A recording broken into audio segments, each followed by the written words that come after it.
Yeah, there was some immediate regret and a lot of emotions from that first job. What is happening, Skid Steer Nation? Welcome back for another episode of the Skid Steer Nation podcast. As always, I am your host, Ryan Deemer, also the owner of Skid Steer Nation. And with that, I do want to tell everybody, if you own a skid steer, if you use it to make money, if you use it for your own personal property, head over to skidsteernation.com. We have a large collection of high-quality American-made attachments. We only work with small family-owned manufacturers. The quality of their products supersedes any large corporations in my eyes. Their customer service is outstanding. And these things will actually get you a return on investment and help you do work faster. And the faster you do work, the less wear on the machine and the more profits in your pocket. Head over to skidsteernation.com and take a look at all the attachments we have available for you and your skid steer. All right. Well, now into the episode. So today we have the pleasure of talking to a gentleman named Cody Shelton. I'm truly excited because he lives about an hour and 15 minutes away from me. Did not know that until about 15, 20 minutes ago when I kind of looked over at some of his bio information. So yeah, another Illinois boy. We can talk terrible politics, which I prefer not to actually. But anyway, Cody is in the stump grinding business. He owns a stump grinder. He's got some other pieces of equipment. He is really focused on a niche and it's serving him extremely well. And like all of us, you know, sometimes we all have imposter syndrome and he faces that too. So we're going to dig into some topics on that regard. So Cody, welcome to the show and thank you for making time to be here today. Happy to be here. I appreciate it. Yeah. Bellflower, Illinois.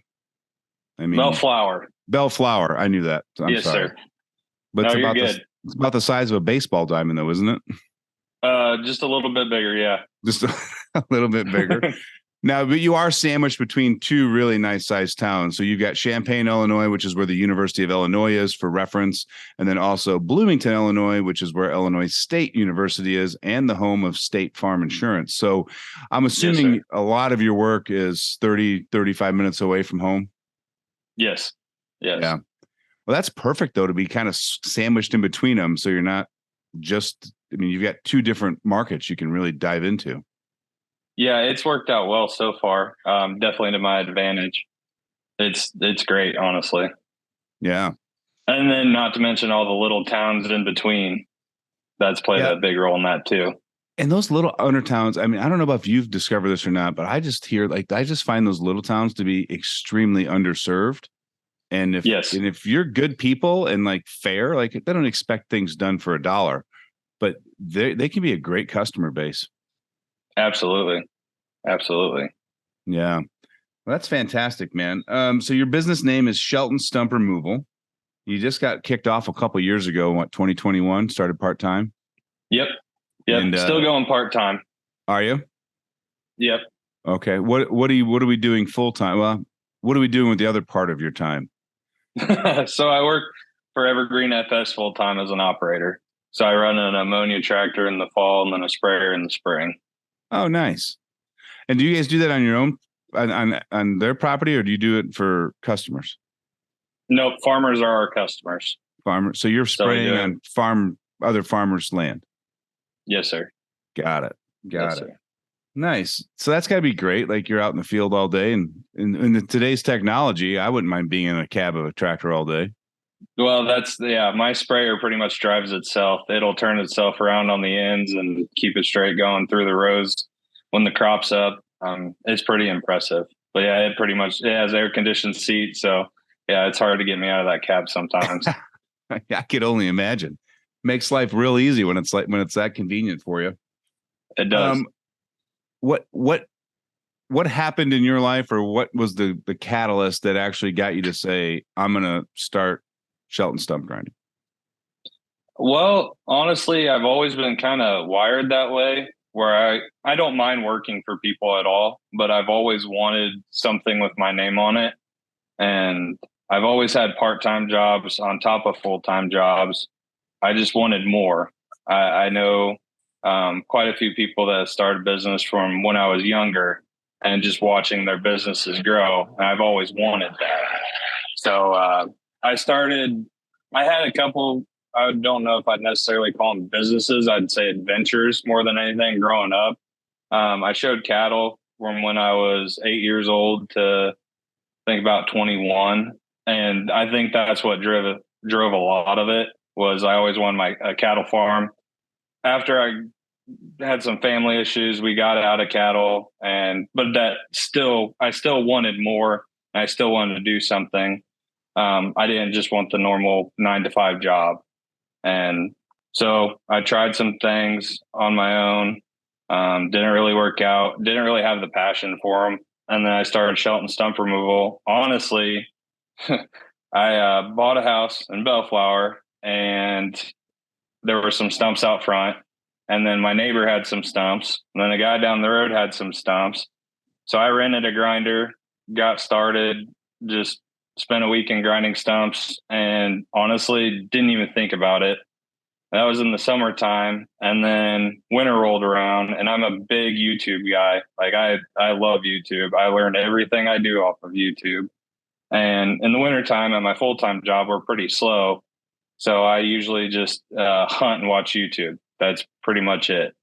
And there was a pop-up for a video that was start your own stump grinding business. And I went down a rabbit hole for an entire weekend. I don't think I left the couch other than to grab some food and sleep.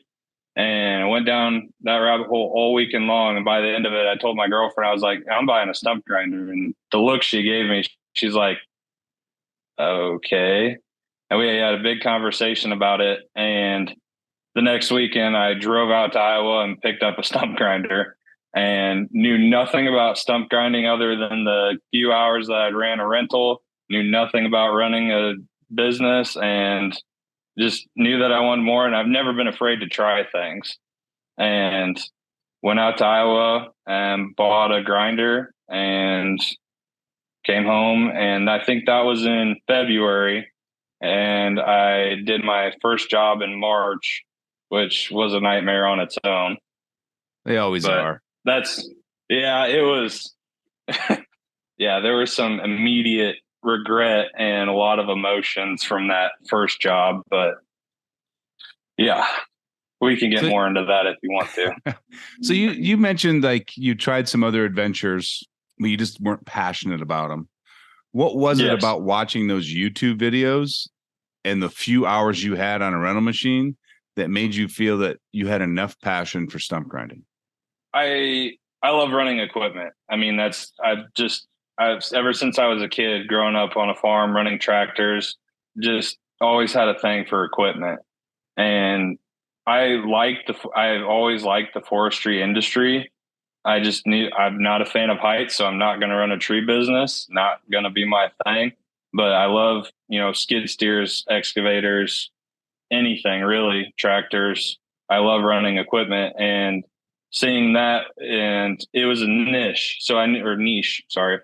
I knew that I didn't want to necessarily start an excavation business because it just seems like around here that market is pretty flooded, in my opinion.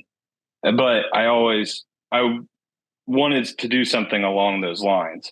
So when I saw stump grinding, and then I grew up playing with remote controls anyway. So I'm like, some of those bigger grinders have remote controls, and I'm like, yeah, that looks fun to me. And I knew if it wasn't going to be fun, it's not something I want to do. Now, don't get me wrong, not all days are fun, but for the most part, I have a lot of fun doing it. So I know that I'm going to keep doing it. That's fantastic. Yeah, you hit the nail on the head. Like, you grew up in a different generation than I did. We're 20 years apart in age. That controller thing's a real deal with you guys. Like, like you grew up with the PlayStations and the Xboxes, and when you can take that same concept from childhood entertainment and apply it to work, it just makes sense.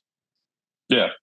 Now, when I say controllers, I mean the remote control cars and tractors and stuff. Okay. So that was kind of more my upbringing, was remote control cars and, doing stuff with your dad's lawnmower outside that you're probably not supposed to, and stuff like that. So. Yeah, I remember we were in Pennsylvania visiting my grandparents one summer, and I think I was probably like 9 or 10, maybe 11. And I just remember sitting on the edge of like a 6-foot cliff rock face on the back edge of their property with the mower the riding mower half on and half off. And I was afraid to get off because I didn't want it to fall over. But I was even more afraid to go back to the garage and tell my grandpa that his lawnmower's teetering on the edge of a cliff. To be young again and learn lessons the hard way, right? Yep, I agree. Yeah. So you do your first job in March. How were you generating this business for you? And like, what was your growth process for that? Were you just telling friends and family? Just telling friends and family. That was pretty much how it started. I got a logo made. And we're really busy at my full-time job in the spring, working 7 days a week unless it's raining. So I didn't really know how the business was going to go. So I knew I wanted to do both. And honestly, business kind of generated itself where I was busy enough to, on the weekends that we didn't work after we slowed down. And the great thing about stump grinding is a lot of people are like, yeah, I mowed around that tree for 40 years. So I explained my situation, like, hey, I've got a full-time job and we're working 7 days a week right now. And they're like, yeah, I mowed around that tree for 40 years. So what's another couple of weeks? When you get to it, you get to it, which has helped me out a lot, juggling both. But yeah, for the most part, it was all word of mouth, and still a big part of it is word of mouth. Yeah. I think anyone, especially doing it part-time on the side or when you're first starting out, like Google and Facebook and some other avenues are great marketing avenues, but nothing works faster or better than leveraging your family and friends network. Exactly. I agree. I mean, you can start getting work literally in hours using that. Yes. So in fact, we just worked with a guy today and he's been doing the idea of starting his own business and finally like some things happen in his life where it's time to make this jump into it. And we went through this whole process of his first 7 days starting today. And none of it has to do with Facebook, Google, websites, nothing. It's services, offer, dream customers, and a lot of phone calls. Yeah. And I've made a lot of phone calls in 2 years. Yeah. I mean, and we always talk about it, right? Like if you're persistent enough, you can't fail. Right. I would agree with that. And people that are lucky, they went out and found the luck. They just talked to enough people and found enough opportunities until they found the right one for them. And then the outside world views them as lucky, like, oh, everything just falls into his lap.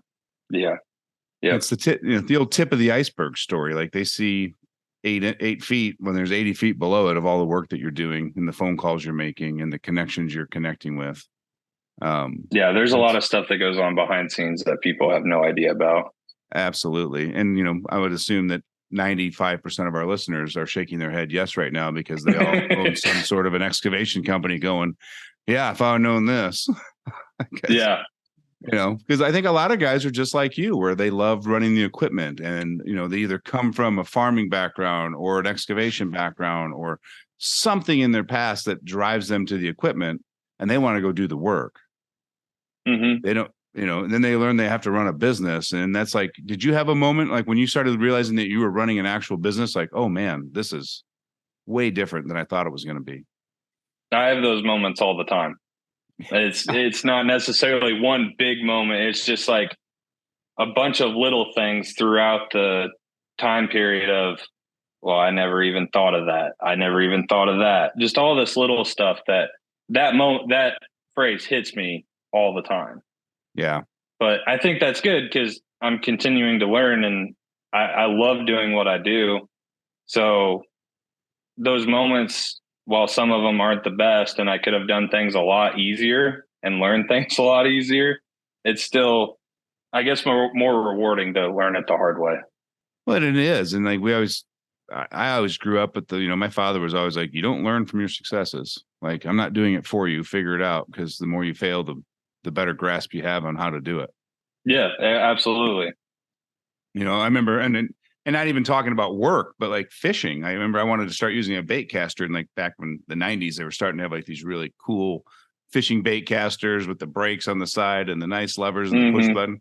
And Dad pulls out like this 1944 bait caster that was his father's with no buttons on it or nothing. He's like, you learn to throw this in the back. Excuse me. You learn to throw this in the backyard and not get rat's nests. I'll buy you a good one.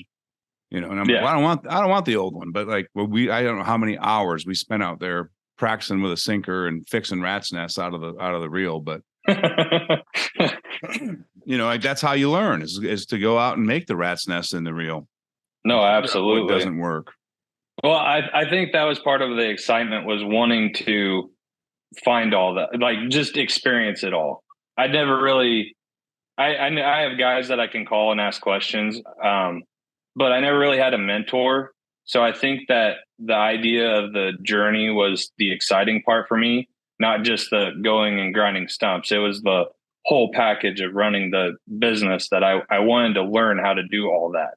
I knew I could learn how to grind stumps, but I really wanted to learn how to run a business, I think, most of all. Yeah. And you're doing it right. Like it's a side business for you currently. Maybe someday this grows into a larger excavation company and it becomes your full-time gig. But I mean, you don't have that pressure. Right. Where like you don't eat next week if you don't do 5 jobs this week. And I think that allows you to have that open mind of looking at it as a learning experience and actually grasping and retaining that knowledge. I would agree with that. I'm not necessarily just trying to sell myself short just to get jobs in.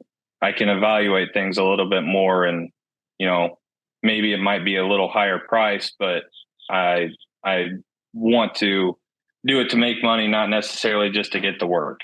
I'm not, like you said, starving I need to get this job. Even if I lose a little bit of money, I need to work.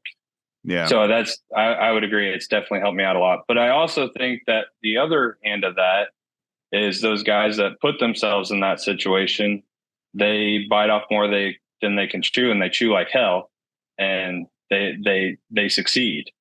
So I don't think that I don't necessarily have the fire underneath me that those guys have.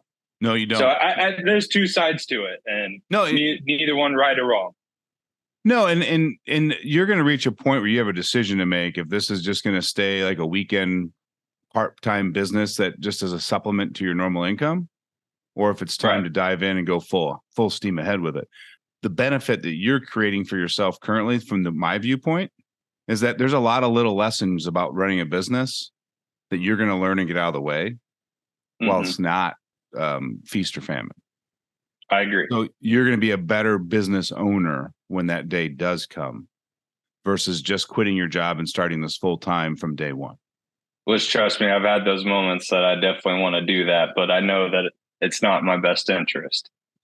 Yeah. And I don't know. I mean, when it comes to making that decision, I have talked to a lot of business owners, not just in the excavation industry, but I mean, the spectrum of companies. Like I'm members of different groups, and most of us are all business owners and all that. And it's a common question that gets asked in these circles or from the people outside to them is, when did you know it was the right time to start your business or to go full bore on it? And I think there's like two really common answers that you hear from the groups. One is they just had such a burning desire and passion that they were going to either be successful or fail, and that was all they cared about. Mm-hmm. And the other one was, I was reaching a point where I could see that I was going to plateau because of the amount of time I had available to give to that business.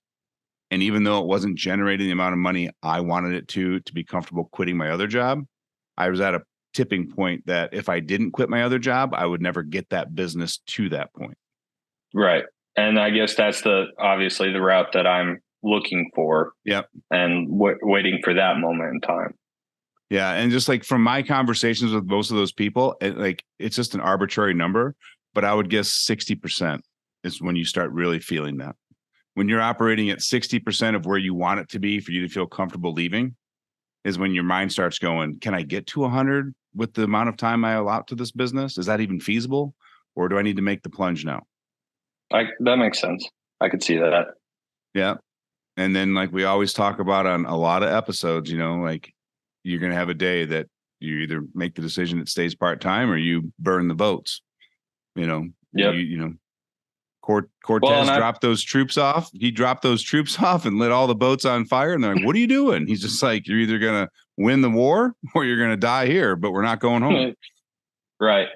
Well, and I've talked to a lot of guys too, that they have their own businesses, and the I guess the decision was made for them. They had a bad day at work and they're like, you know what? I don't need this anymore. And they've succeeded. And that they didn't really, they chose to leave, I guess, but the choice was made a lot easier for them. Yeah. And listen, owning a business is not for everybody. But if you've got an inkling and a passion for it at all, or like just want to see how far you can grow on your own, like there's no better investment than investing in yourself. And like I always tell people, you can get busy building someone else's dream, or you can get busy building yours. Nope, I agree 100%. And I tell a lot of people, well, especially in this industry with equipment, you know, at the end of the day, if for whatever reason it didn't work out, you can sell the equipment. I mean, you can get your money back, especially in this day and age with what equipment's going for. Yeah. And if you purchase smart, I mean, it's still a hard asset that has value at the end of the day. Right. Right. I mean, I'd rather try to start a business, well, I guess equipment related. And I'm not docking college by any means, but I didn't know what I wanted to do when I graduated high school.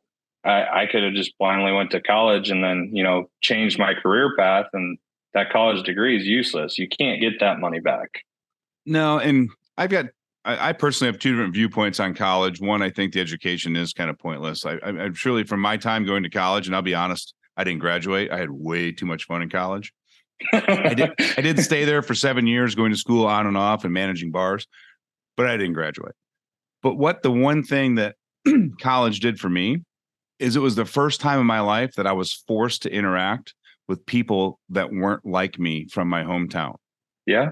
Right. Like, so we had the people that grew up in the rural areas. We had the people that grew up in the big cities. We had the foreign exchange students. And like, it was the first time in my life that I had to learn that, oh, it's not all 17-year-old kids that are just like each other growing up and going to the same high school. Right. So to me, the social growth was the value that I took away from college. No, and that's definitely a big thing. Yeah. But again, it's not for everybody. And I will tell you now, with the inflating costs of university work right now, I mean, if I was a parent, I'd have a really hard time sending my kid to school. Yeah. I just can't imagine being littered with $100,000 or more in debt to get out and get a job making $35,000 a year when you can get a job making $40,000 at McDonald's. Exactly. Exactly. I mean, it's absolutely backwards. You know, not to get political, but like, to me, it's like, oh, university is literally killing the middle class. I would agree with that. Because the lower class doesn't go, the upper class can afford it. The middle class is spending a ton of money to make mediocre money. And then all of a sudden you're lower class. It's just crazy. Nope. I agree. Just crazy. Let's get back on track here, because my name's not Andy Frisella, and this isn't me ranting and bitching about the politics and our leaders of the world. I'm sure most of our listeners would agree with what we're saying. And they're probably like, give me more. But that's not what we're doing. That's a different podcast. It's a different podcast. I'm happy to start it if we get enough people requesting it. But there you go. So if you like what we're talking about, send me some message. Let me know you're listening. Hit the subscribe button. All that fun stuff you do for podcast videos, and we'll go from there. All right. So yeah, not long after you started, you had a pretty big struggle with your machine, like the hydraulic pumps going out and a whole bunch of other things. How long did you have the machine when all that had happened? Oh no, that was my first job. That was the first job. That was the first job with it. So I picked it up in February, I think. And I had a buddy who lived another town over, and he had a stump in his yard. And I'm like, perfect. You know, good friend of mine, kind of not hectic. If something happens, he'll understand. Well, I showed up and the battery was dead on the machine, which that's not a big deal. There was a Ace Hardware just down the road. So I went and swapped out the battery because the machine would start and then it would die. So I went down there, they test battery, said I need a new battery. No big deal. Get back, get it off the trailer, start grinding, and immediately hydraulic fluids coming out of the breather / fill tube, just puking out. And I'm like, I'm starting to regret this pretty early on in this. And so I called my neighbor. He's a good friend of mine. He's a heavy equipment mechanic for CAT. And he came over and took a look at it. And he's like, yep, I think you need a new hydraulic pump. And I'm like, Sweet. So I called Vermeer and they gave me a price on it, and I was not happy with that price. So I got a hold of the guy I bought it from, and I was like, "Hey, man, I don't know how you could have possibly not known about this. Not trying to be that guy. I understand that equipment's equipment." And he's an awesome dude. He was like, "You know what? I'll pay for the hydraulic pump if you can put it in." He's like, "I'll find one and I'll get it to you." And he found one brand new, much cheaper than what Vermeer quoted, and he shipped it to my house, and me and my neighbor put it in, and away we went. And after that, I had very little issues with it. But that it was just that first, I think it took about a month to get the parts and get everything put back together. And that month, it was just a lot of walking in circles around the machine going, what did I just do? Right. And again, back to like your path versus quitting and going full time, imagine having a month off and not working. I couldn't imagine that. I could not imagine that. There's a lot of guys out there that can tell you firsthand experience how miserable that is and how quickly you go down a negative hole. Oh, thinking with that. I believe it. Yeah. And then I love the story you talk about having a farmer that had a bunch of stumps and he wanted to be able to reclaim the property for farm tillable land. And you're like, yeah, we can handle that. But you actually had to end up renting a mini excavator for it.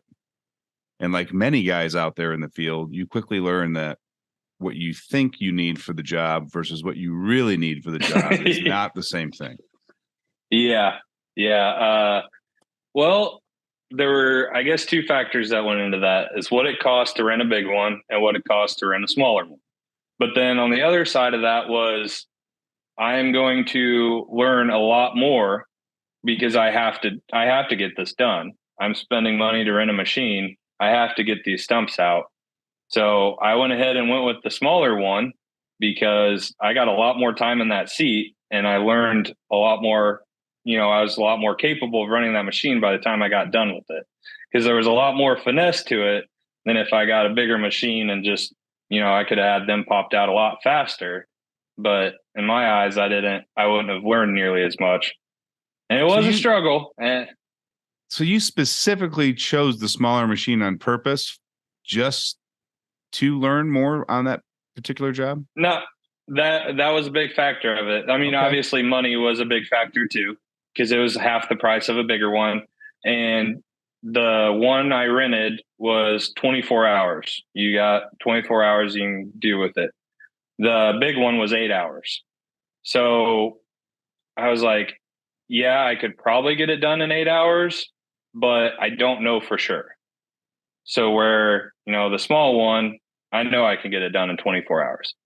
And I think it ended up taking me about 15 hours with that small one.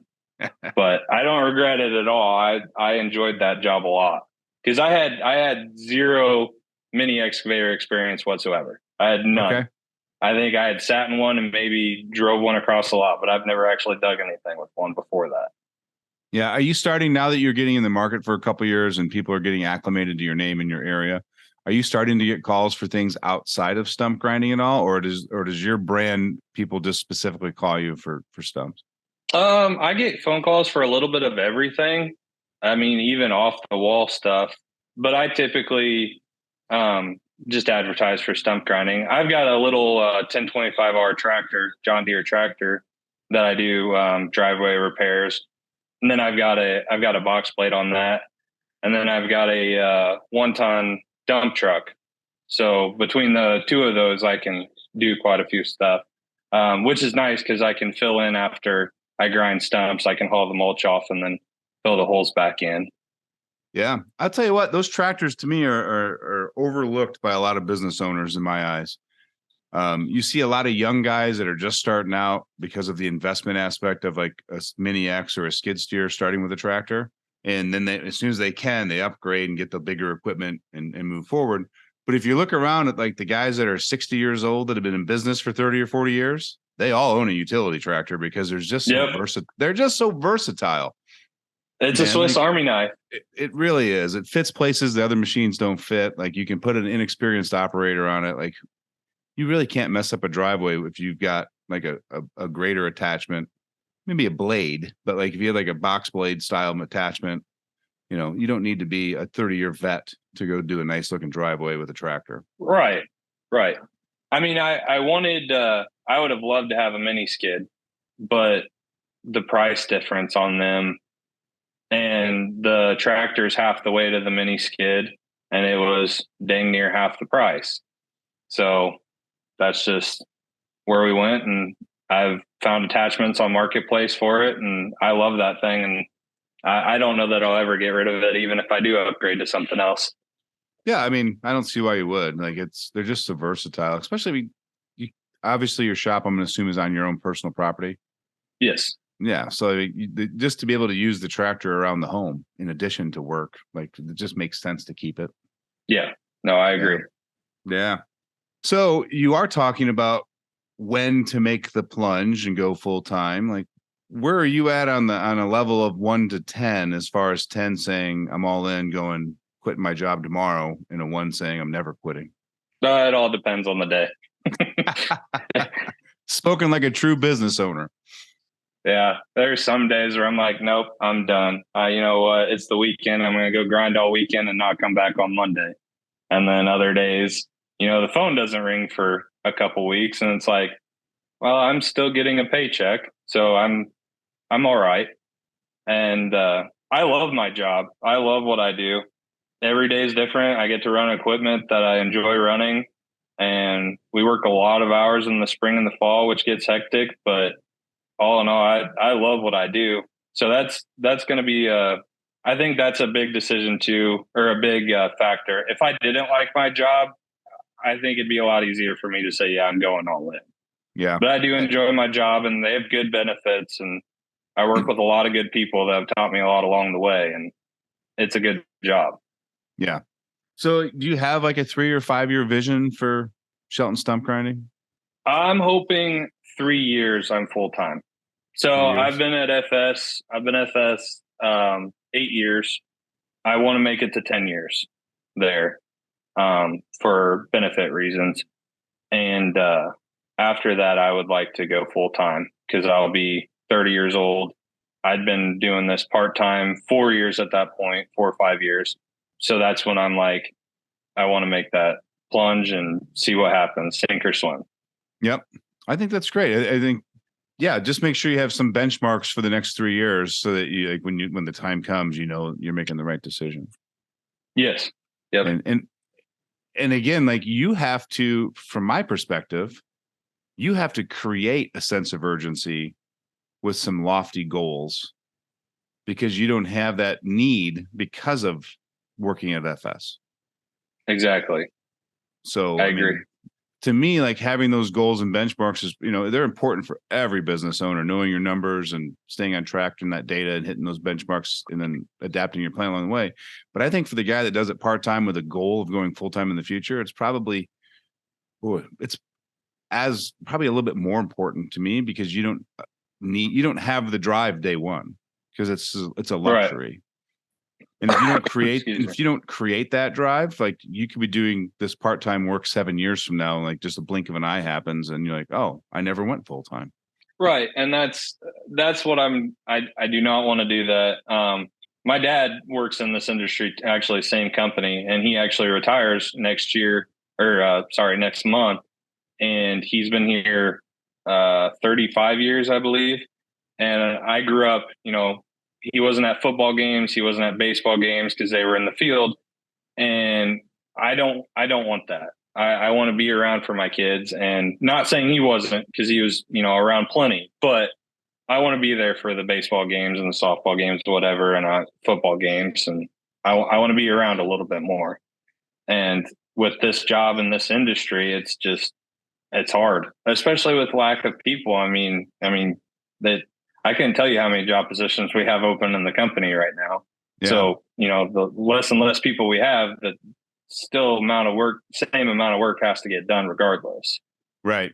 So it's difficult, but like you said, I've got time, and I can kind of, plan it out a little bit more than some people. Yeah. And you talk about not having a mentor. Like, do you think this is an area like planning this next 3 years that you could find like a strategic mentor for? I think so. I don't necessarily go looking, and I think that's, I don't know if that's the male in me Yeah, that, we suck at I it. don't need help. Yeah. I can do it all on my own. I don't need Actually, help. it's not that we don't need help. We know we need help. We just don't want to ask for Exactly. it. No, exactly. And that's something I definitely struggle with, is not asking help when I need to. So, and that's definitely been something with this business that I've had to ask for help. I didn't really have a choice. I'm not the best wrench, working on stuff. I'm not a mechanic by any means. And I've had to ask, call people and ask questions on how to fix stuff, and ask people to come over and help me out. And it's not easy being a guy and, asking questions like you said, but this experience has made me do it. Yeah. And it's great, because that also creates different relationships too. It sure does. It sure does. And I found personally, and I'm curious to know what your thoughts are on this, but like I find that when you do ask people for help, like not only do they help, but they help with a smile on their face. And I think I would agree. And I think that's my biggest problem, is I've never wanted to feel like I'm bugging somebody, or annoying them, or just being an inconvenience by asking for help. But it seems like every time I ask for help, I never feel that way afterwards. But I just have this vision of, well, I'm just inconveniencing them, which isn't the case most of the time anyway. Or they're really good at lying to me, one or the other. No, that is the case. I mean, we are literally programmed to be communal people, and at the core of us, we are programmed to help. We're just not programmed to ask for it, and that's the disconnect. Yeah, no, I agree. I love helping people when I get a chance, and I think, like you said, most people are wired that way, where they would like to help people. Yeah, that's been one of my biggest struggles, is asking for help. Yeah, you're not alone in that struggle. I mean, I myself am in that same boat many, many times. And even today, even knowing I should ask for help, I still struggle with it sometimes. God, I remember I think it was like 6 months ago, Tracy's got this mammoth steel dresser. It's got the whole, I don't know, it's all welded out and these cool wooden drawers, and it weighs an enormous amount of weight. And I spent 2 hours trying to figure out how to slide it across the concrete floor. We have terrazzo floors, and then the carpet to get it from one room into the living room, because we wanted to use it as an entertainment center, because it kind of fit the motif in that room. And like, she came home the next day. She's like, "Oh, did you have to call my brother and have him help me move that?" And I'm like, "No, I just did it myself." She's like, "Why?" And I'm like, "I don't have a good answer for that." Yeah, I don't really know. I don't have an answer for that. I just told myself I was going to figure it out and not burden anybody with. But again, like, we go right into that. I don't want to burden anybody else with the things I need to get done. Exactly. So I spent 3 hours trying to get this done and go to the store and get things, and then finally move it. And him and I could have had it done in 10 minutes. Well, and then if you tell him about that later, he's going to be like, "Well, why didn't you just call me? Why didn't you call me?" Yeah. It's, and everybody out there can relate to their friend. Like, why didn't you call me? Mm-hmm. Because, we do the same thing when our friends are in trouble. You're always like, "Why didn't you call me?" Yeah. Yeah, it's crazy, the insecurities that we have and the stoic faces we keep on our face, like whether it be in business or our personal life and all that. And like, one of the things you wrote down, and I was really excited that you were so open and honest with our little sheet we asked you to fill out, but like, you kind of feel like you struggle selling your service. I do. I and I want to say I heard it on a podcast somewhere. Someone said you are not selling to yourself. And I think I heard that, a few months ago. So I'd already been in the business for about 2 years. And I wish I would have heard that sooner, because whenever I write up estimates, I look at it and I'm like, man, that seems like a lot of money for stumps. And going back to that is, you're not selling to yourself. Somebody doesn't look at it the same way. Where, how I got started was, I had stumps in my yard, so I need to figure out a way for me to get the stumps out of the yard, not necessarily calling someone to have them come do it. So I went and rented a machine, where not everybody has that mentality. Not everybody they don't want to mess with it. And that's the biggest thing. And that mentality has helped me out a lot, thinking that way. And, I struggle with self-confidence on stuff. And that was just that piece of advice helped me out a lot. Yeah, and that's great advice. I've heard that before, and when we talk about it, I always preach sell the solution, not the service. Right. Like they want that stump out of the yard because it's annoying when they mow the grass. That's what you sell is the mowing of the yard, not the stump removal. Not the stump removal. You sell the service. Like you don't sell that you have a stump grinder. You sell the vision of whatever they're trying to do, more pasture land, easier mowing, whatever it is.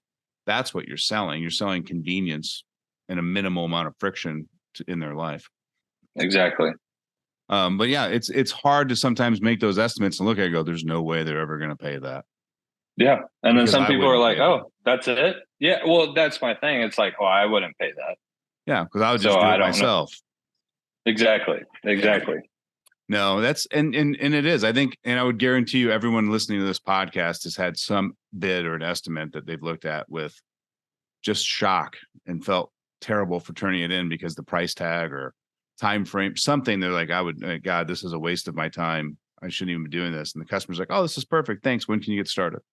And you're just blown off your seat. Like, what just happened? Like, well, and then you spend, a few days looking at it, thinking about it, and then you present it. And like you said, they're like, oh, that's all. That's great. When can you come do it? And you're like, I just spent 3 days worrying about this one estimate.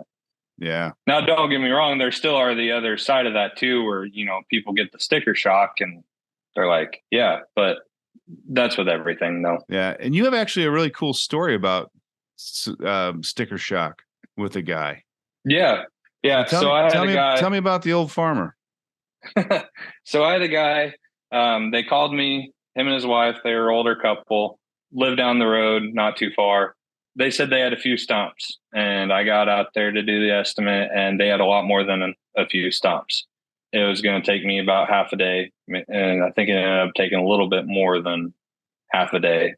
And we were walking around just talking, and I'm writing out the estimate, and we're just walking around their farm looking at all the stuff, and we're just talking. I think I was there for a couple hours maybe, and I gave him the estimate at the end of it, and I could see in his eyes that it was more than he was expecting, probably because it was the same look that I had when I finished writing it out. But his eyes kind of went up a little bit, and he goes, well, I'll talk to my wife and we'll get a hold of you, which I learned very quickly. I'm going to talk to my wife typically means no, but I was like, okay, no problem. And he said he was going to go take a fence post digger post hole digger off of the back of his tractor. And like I said, he was an older guy. And I was like, well, if you want, I can help you out real quick. And he's like, yeah, sure. So we go in the shed and I popped it off and had it off in less than a minute and leaned it up in the corner when he wanted it. He's like, you just saved me a couple hours of messing with this. And then my wife coming out to check on me to make sure I'm still alive and a lot of headache. He's like, so when can you start on the stumps? And honestly, that was the last thing on my mind when I offered to help. It was a hot day. I knew I wouldn't want to be out there in that hot shed taking it off. So I'm like, you know what? I can get this done a lot faster, help this guy out. But it worked out great for me. But like I said, that was the last thing on my mind was trying to get that. But it just goes to show that nice gestures definitely help you out. Absolutely. And like when I read that, I thought it was such a cool story. It's like, and it was cool because of you weren't doing it to get the job. You were just doing it to be a good person. And, that was rewarded with gratitude, thanks. And let's just go ahead and have you get the stumps done. So, right. Yeah. Firm believer, man, spending some time chatting about anything other than the project, getting to know them as a person, and then, helping them out because you can always goes a long way. Exactly. Always goes a long way. So that's very cool, man. I always like to ask everybody, what's the best lesson you've learned since you've started? And if somebody was talking to you about their first year in business or starting a business, what would you tell them they need to know? Find a niche, but be diverse, which I've listened to a lot of your podcasts, and I think that's a very common thing. But it holds true. Like I said, I've got the grinder and I mostly do stumps, but that little tractor has opened up a lot of other doors for me. Leveling off people's yards, just something as small as tilling a garden for them. I mean, it's still work. I mean, and then the dump truck, the people see the dump truck and they're, oh, well, can you haul a load of gravel in my driveway for me? Yeah, absolutely. Because a lot of people have tractors or equipment, but they don't necessarily have a truck that can haul it. And it's just a 1-ton dump truck. So, you know, you don't have to get a tandem in there or anything like that. But if they just need a small amount of stuff, then material, it works out great for both parties. Absolutely. No, and I preach the whole niche thing, you know, and you say niche, I say niche. There's really no wrong way to say it. I just think riches are in the niches sounds a lot better than riches are in the niches. I would agree with that. So, you know, that's a common thing to me is like, hey, man, the riches are in the niches. Like you find a niche in your market that's being underserved and you focus on that and become the authority in your marketplace, and money will become the byproduct. Yep, I agree. Well, and that's what I had fun when, you know, those first few stumps that I did when I rented the machine. I had fun doing it and I enjoyed doing it. And I think at the end of the day, you need to find something you enjoy doing, or else it will turn into work. I mean, it's work, obviously, but you know, the old phrase, if you love what you do, you never work a day in your life, which holds some truth to that. Absolutely. I mean, you get to play with something that has an engine on it and it has teeth that spin fast and cuts wood. And I mean, we're all kids playing with Tonka trucks still. I mean, that's why we all got in the excavation industry or motocross people. I can't believe how many people I meet that come from motocross in this industry. It's like, I'm like, the skid steer moves like 5 miles an hour. Like there's no thrill in that. Yeah. Like they're used to jumping at 40 miles an hour. But anyway, no, and I agree. It's finding something that you enjoy doing. And when you can mix that with the underserved niche in your market, like it's a home run. Yeah. It's a home run. Agreed. So, yeah, very cool, man. The other thing you talked about, and we'll kind of maybe touch on this for a minute, because I think a lot of guys, again, I think we're hitting some topics today that aren't business related, but I guarantee you all of us have thoughts about them on a daily, weekly, or monthly basis. But like you say, you kind of struggle with a little bit of self-confidence. What do you mean by that, especially so much as it means to your business? I don't know the best way to describe it. I'm not afraid to try new things, but I think, and I hate using the term, but anxiety. I want to try new things and I love trying new things, but I think I just get overwhelmed. I end up doing it regardless. It's just, I feel like the outcome is always better than what I portray it to be before I do it. And still to this day, I struggle with that where I always, you know, overthink things and I worry about things.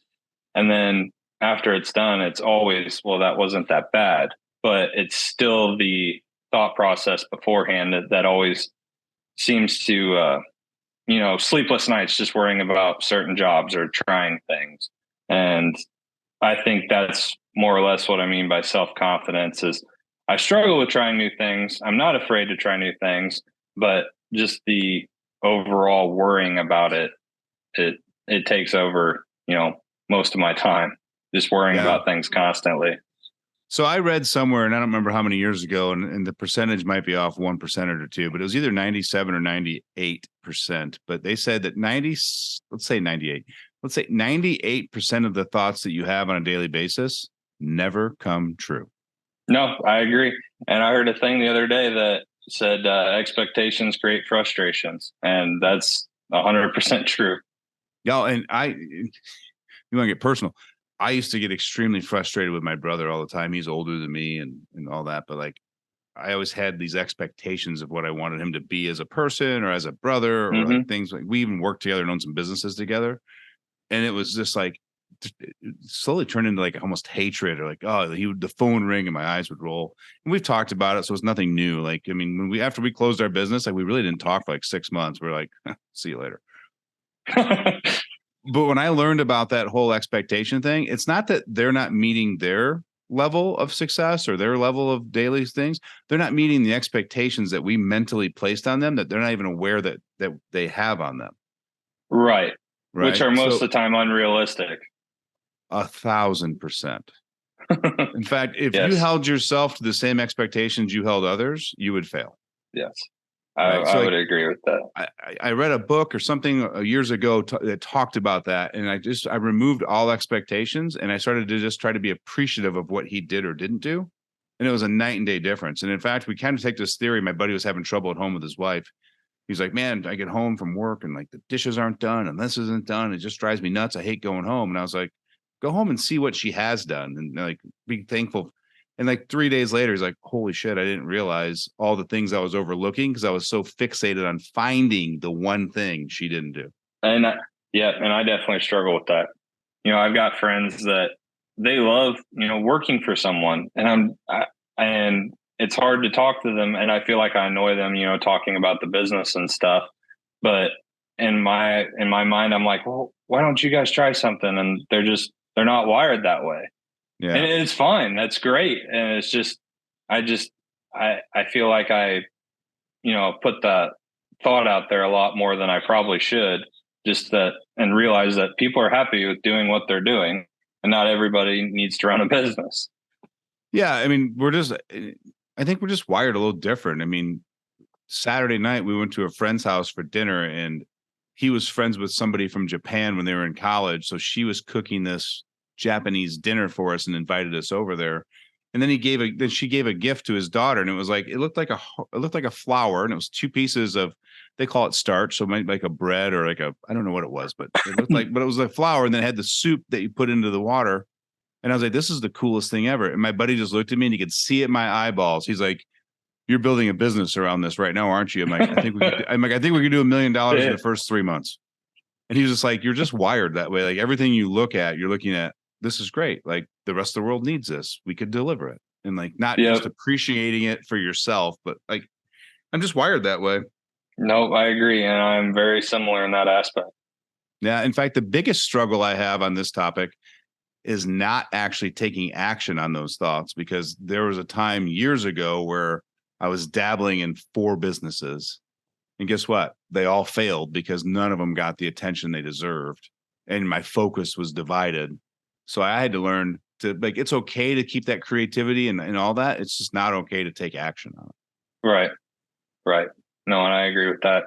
Because I find the world would be very boring if I didn't have that mindset where I could think through things and like try to build ideas, solve problems and all that. But I just know that I got to stay in my lane at the end of the day and focus on what we do and what we do best. No, I agree. I think staying in my lane is very important. Yeah. Yeah. I mean, that'd be like you with a stump grinder start saying, hey, we're going to offer septic systems. You're like, doesn't make exactly. Doesn't make any sense. I've had, like I said, I've had people ask me if I do, a wide variety of things. And as soon as I get asked one time, like, hey, do you, our concrete is, sloping and we need it jacked up, my mind immediately goes to, well, let me look into that. And then I, go down that rabbit hole of YouTube again. And eventually I come to the point where I'm like, no, that's not something I'll look into. But when I hear it for the first time, I'm like, it's not a, no, I don't do that. It's a, I will get back to you on that one. But 9 times out of 10, I'm like, no, I've got someone you can call for that. And I think that's another part of it too, is, somebody says, or like you said, finding a solution for people. And I like finding a solution for people, especially when they tell me, I've called multiple different companies and no one will give me the time of day. It's baffling, man. Absolutely baffling how few people answer the calls or call people back. I hear it all the time. I mean, I have a personal experience of that. Like I literally, a friend of mine, him and his son, he's a full-time union operator and his son's doing the side business full-time. So I called my friend and I was like, hey, I got my buddy's just got a brand new house. He needs a concrete slab out back. He did concrete work for me years ago. He's just like, hey, call my son. Like he's kind of handling that. It's middle of the summer. We're swamped at doing civil projects.